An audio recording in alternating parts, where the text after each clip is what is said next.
Hello and welcome to Trains in Viettic, and sorry about the echo as I've been sent out into the shed for today's episode. So you have most probably seen from the title. My mission is to see if by making common mistakes I can actually blow up any of these DCC chips. The aim of this is not to blow up any DCC chips by making the common mistakes that I have seen people doing. But I want to see what happens if you do make the mistakes, so that I can make people feel happier about installing DCC chips themselves.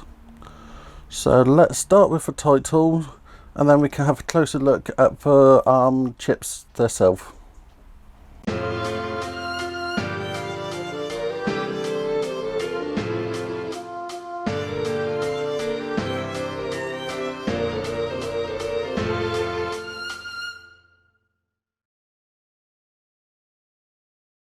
So in front of you got three of my old chips. This type in particular have a problem, and that one, which if you have a short circuit on the layout, it loses its memory. These chips are about 10 years old, maybe a bit older, and they haven't been used for a long time.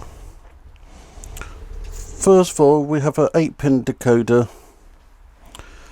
This is what was the first sort that I used, and was quite a regular connection. So you've got this plug at the end, and that's 8-pin. So on this you have black from the rail or to the motor, and then grey to the other side. Then you've got red, which is to the rail of the motor. I need to just double check this in a second. Then orange to the motor. And then you have three function outputs. One of them is a blue, which is the common, if I remember correctly. Then you have yellow and white, which is forward and backwards. So the idea with this chip is, if you put this in the wrong way round, the decoder will still work, but you won't get any light. So if you have an 8-pin decoder and the lights on it doesn't light up, it's because it's the wrong way round. So I've now got a close-up of a decoder, and I need a better tripod for this. So to protect it, to get your DCC signal, you actually have four diodes there, which create a bridge diode. You then have the electronics, so that will mean that the decoder gets the voltage it needs, and it sends it out of the track. So black and red are rail pickup, orange and grey is to the motor. But there were a lot of people who actually started to get confused with the different colorations and putting the decoder in the wrong way round. So you then had the next new interface, which is the 21-pin. One of the interesting things with this is you have no wires coming off it, unless it's a sound chip. You just plug this into the connector, and you can see that there's 22 holes in this, but one of them doesn't have anything in it. And then when we turn it over, you'll see that there's only 21 holes there. This means that you can't actually put the decoder in the wrong way round. So what I'll do is I'll grab my decoder tester, and then we can have a look at putting decoders on, as I have all the modern standards on it. So let's do that now. So this is my ESU decoder tester, and you have 5 different connector types plus bare wires connections. So We have just here, which is a 4-pin, which is this decoder. We then have this, which is 6-pin, which you need to be very cautious about which way round you put your decoder in. Then you have a 21-pin. Then you have a NETS 18-pin, and then you have the plus 22 pins.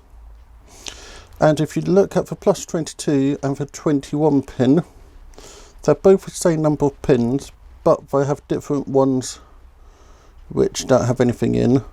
Also, you have a female there and a male there. So if we try to put the 8-pin into any of the other decoders sockets, we don't get anywhere. To make sure you get it the correct way round, you have a little star just there, and you then have the orange K wire, so you need the orange wire to go into the star. So that's installed the correct way round. But if you were to install it upside down, as your two pickups are actually opposite and your two motors, the only thing you'll get wrong is the direction of the train. And then another way people make mistakes is to plug it in wrongly. As you're not making full circuit, you're not putting any power through the chip. This does have the potential of a bang. No, it won't, because you have pick up there and pick up there, so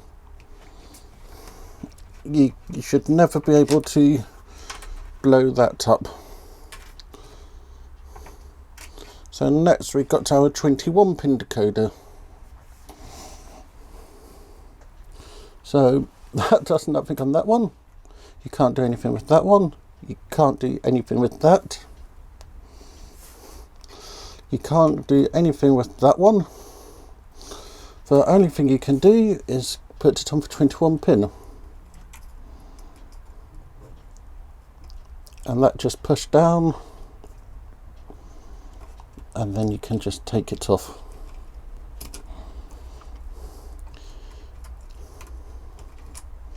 You can't put it on wrongly. It will only go on one way. So by just installing a decoder with a socket, you should never be able to do any damage to the chip or the loco. The only time it does become a bit harder is when you chop the end off your decoder and you install it into this. So if you don't feel confident with wiring it up, go to one of the many companies which offer you an installation service, such as DigiTrains. I know DigiTrain does it, but I'm not sure who else. As if we look here, you can see you can easily muck things up. So the only other way you then have to blow up your decoder is by using the wrong input. So I've been thinking about this. We can put our DCC in here, and I can put our DC in. The only way I can see potentially for putting the wrong voltage in is to put in for 16 volts or 12 volts. 12 volts I don't think would actually do anything. So that just leaves us with 16 volts, which, again, thinking about it, I think it would just set the loco off as if it's in analog mode. So let's wire this up and see what it does take to go wrong. I've just installed the wires, and this is the first potential place for a failure. You can see that I've got a few little strands hanging out. So if I had strands hanging out on both sides, that would cause a little pop. But because this has circuitry for short circuits inside, it would just shut the system off. So I'll make sure that all the wires are tightly inside, and then we can plug in the other side.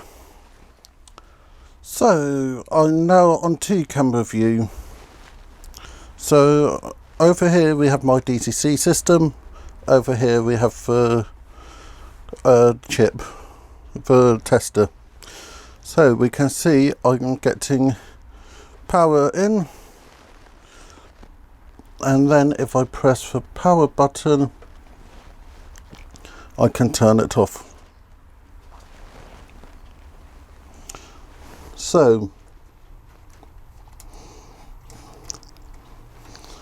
installing the decoder and turning it on. Select the loco, which is most probably 3.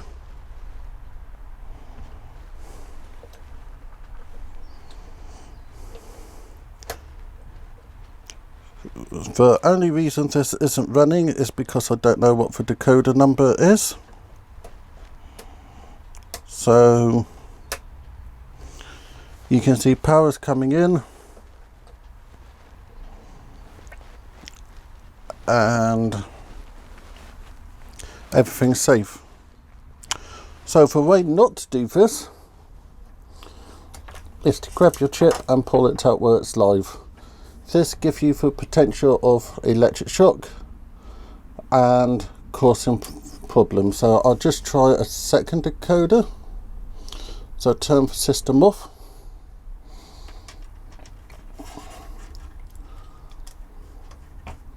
Plug it in. Turn the system on, and you can see that this have actually got a function output on. So again, I don't know what decoder number this is, but as we can see that that's working. I'll now turn the system off, take the chip out and put it in backwards.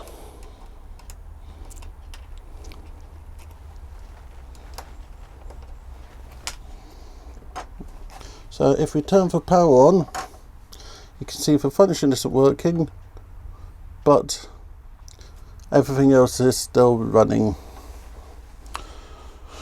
So just running it, the chip the wrong way around, you can see it's doing absolutely no damage. Again, that is how you never to remove your chip. So I'll turn off the power.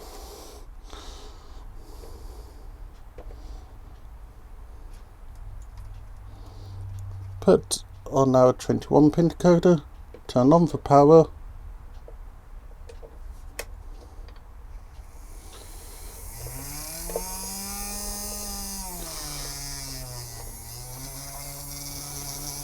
And you can see that that's working. So by just installing your chip, you can't do any real damage.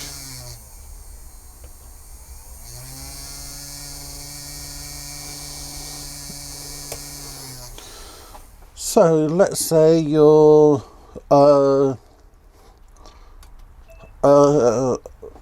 invited by your friend on an analog layout to run your nice new DCC train on that analog layout. So I just happen to have an analog controller.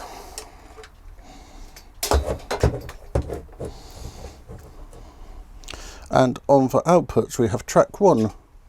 We have 12 volts DC and we have 16 volts AC. So first of all, we're going to connect it to the track and use it how it's meant to be.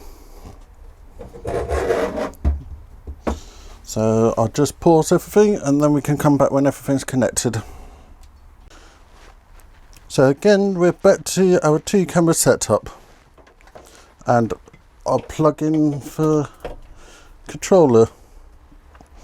So we've got analog controller going through to the DCC chip.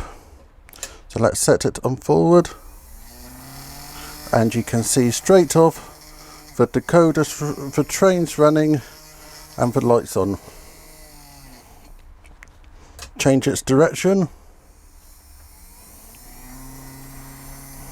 and again the decoder's running and the function lights on. So let's try one of the 8-pin decoders.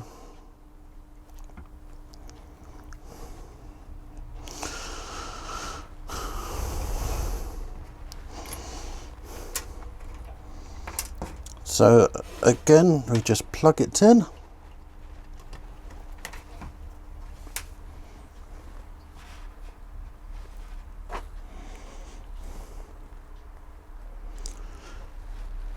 And turn it on. So this decoder look like it doesn't support running. No, it's just not set to a direction. So you can see the decoder's running, change direction, and it's running the other way. So some decoders have this function disabled internally, so if you haven't done anything, you can just go into your friend's layout, plunk a train, and off you go. But it's not advised to do that the other way around, so putting your analog train on your digital system. So now I'm going to do something stupid. Before I do it, I got some safety goggles on.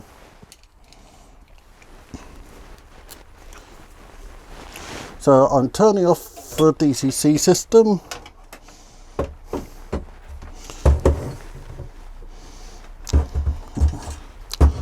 And then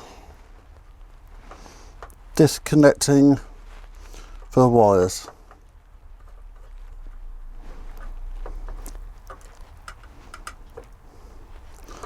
I'm doing this so that you don't need to do it at home.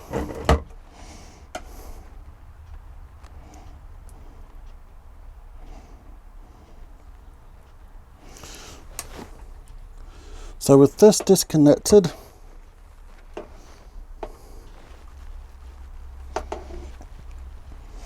I'll come back in a second and then we'll show you it connected.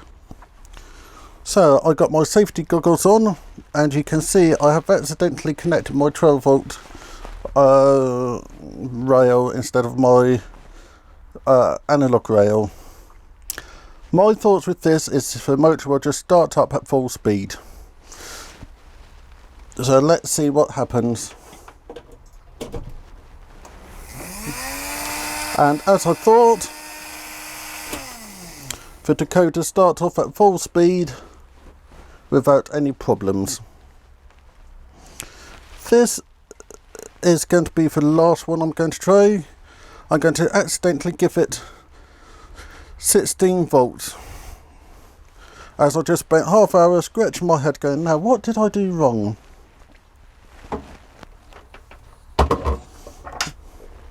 So I'll come back once I got this sorted. So I now have my 16 volts plugged in. I do have safety glasses on, and I'm ready to pull power as soon as it goes. So let's see what happens. And absolutely nothing. So what does this mean to us? This means unless you're hardwiring your decoder, you're not going to blow it up.